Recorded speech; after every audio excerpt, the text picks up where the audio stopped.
오피스텔 시장은 급격히 위축되었습니다. 수분양자는 약간의 피를 붙여 조기 엑시트가 가능할 거라 생각했지만 거래는 완전히 끊겼습니다. 마피로 내놔도 연락조차 없습니다. 더 이상 회복의 기미도 보이지 않습니다. 급급매로 팔린 소식만 들려왔습니다.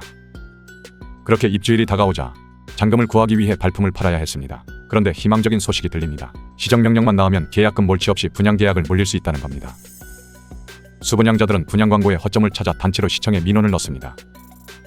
분양자들이 모인 오픈 채팅방에는 기획소송을 부추기는 로펌 광고가 계속됩니다.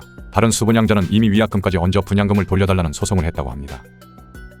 그런데 법에 적힌 대로 분양계약을 해지할 수 있다면 시정명령을 내리기 어렵습니다.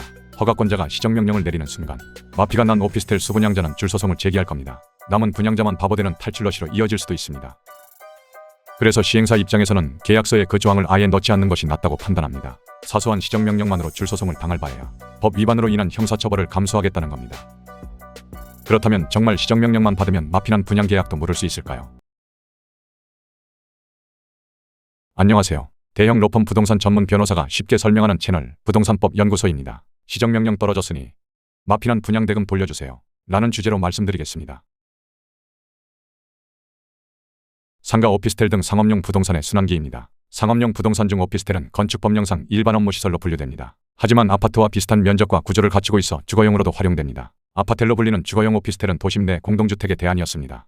아파트보다 적은 투자금으로 안정적인 수익을 낼 수 있다고 평가받았습니다. 2022년까지 100만 호 이상이 공급된 것도 이 때문입니다. 게다가 업무용으로 등록하면 주택수에 포함되지 않았습니다. 그래서 분양과 절세 측면에서도 유리했습니다. 이처럼 오피스텔 광풍이 불었습니다. 분양만 하면 완판이라는 말이 나올 정도였습니다. 부동산업자들은 도심의 알짜배기 땅을 확보하려 했습니다. 중대형 시공사를 선정하고 PF 대출을 받아 분양 현수막을 내걸었습니다. 투자자들은 시세 차익은 물론이고 안정적인 월세 수익도 기대했습니다. 청약 경쟁이 치열했고 당첨되면 로또라도 된 듯 기뻐했습니다. 하지만 부동산 경기가 꺾이면서 분위기가 달라졌습니다. 상업용 건물 시장도 급격히 위축되었습니다. 수분양자들의 불안감은 커졌습니다. 처음에는 약간의 피를 붙이면 조기 엑시트가 가능할 거라 생각했습니다. 그러나 거래는 어느 시점부터 완전히 끊겼습니다. 회복의 기미도 보이지 않았습니다. 가격을 내려도 오피스텔과 상가는 팔리지 않았습니다. 가끔 마이너스 피를 붙인 급금의 소식만 들려왔습니다. 세입자도 구하지 못한 채 잔금일이 다가오자 수분양자들은 돈을 구하기 위해 발품을 팔아야 했습니다. 그런데 부산의 A 사업장에서는 수분양자에게 희망적인 소식이 들렸습니다. 시행사가 분양 광고에 분양신고일, 내진 성능 확보 여부 등을 제대로 기재하지 않았습니다. 이로 인해 시정명령을 받은 것입니다. 그런데 분양계약서에는 시행사가 건축물 분양법에 따라 시정명령을 받은 경우 분양계약을 해지할 수 있다는 조항이 있었습니다. 이 사실은 수분양자 카페를 통해 빠르게 퍼졌습니다. 일부 수분양자는 벌써 변호사를 선임했습니다. 시행사를 상대로 소장을 접수했습니다. 해지 사유가 발생했으니 계약을 적법하게 해지하고 지급한 분양대금의 위약금을 더해 돌려달라고 주장했습니다. 소장을 받은 시행사는 억울함을 호소했습니다. 분양계약서에 해당 조항이 있는 것은 맞지만 시정명령은 자신의 의지와 무관하다고 말합니다. 법에서는 분양광고가 분양신고와 다르거나 건축물의 위치, 용도, 규모, 내진 설계 등이 누락된 경우 시정명령을 내릴 수 있도록 하고 있습니다. 이 규정을 위반하면 형사처벌까지 받을 수 있습니다. 그래서 분양계약서에 해당 조항을 넣는 것입니다. 시행사는 시정명령을 받았다는 이유만으로 계약을 해지하는 것은 과도하다는 입장입니다. 2021년에 접수된 관련 사건은 2년간 법정 공방을 벌였습니다. 그리고 1심 법원은 시행사의 손을 들어 주었습니다. 법원은 해당 규정들이 단속 규정에 불과하다고 판단했습니다. 사안의 경중을 따지지 않고 시정명령만으로 계약을 해지하게 되면 사소한 위반으로 대규모 분양사업이 자초될 수 있다는 점을 고려했습니다. 또한 오피스텔은 실제로 내진 설계에 따라 지어졌고 관련 법령을 충족하는 내진 능력도 갖췄다고 확인되었습니다. 대구 B사업장에서도 유사한 사례가 있었습니다. 분양광고에서 지구단위 계획 수립 여부를 누락해 시정명령을 받은 사건입니다. 하지만 법원은 분양계약 체결에 영향을 줄 정도는 아니라며 해지를 인정하지 않았습니다.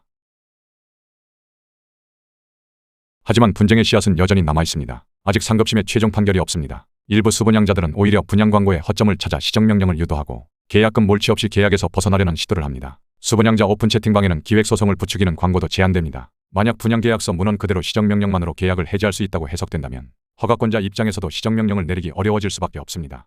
허가권자가 시정명령을 내리는 순간 마이너스 피를 본 수분양자들이 일제히 소송을 제기하고 가압류를 신청하며 탈출러시가 벌어질 수 있기 때문입니다.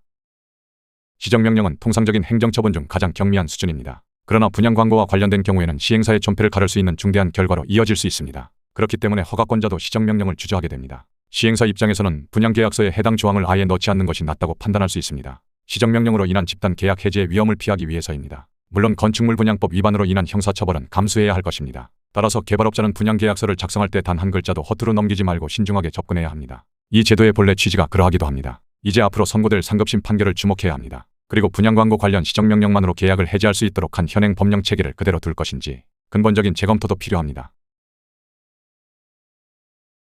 정리합니다. 첫째, 분양계약서에 시정명령 시 계약 해지 가능 조항이 있는지 확인하자. 둘째, 시정명령이 계약 체결에 영향을 주는 사안이 아니라면 계약 해지는 어렵다. 셋째, 과장 광고로 시정명령을 받았더라도 계약 해지가 가능한지는 신중히 따져보자.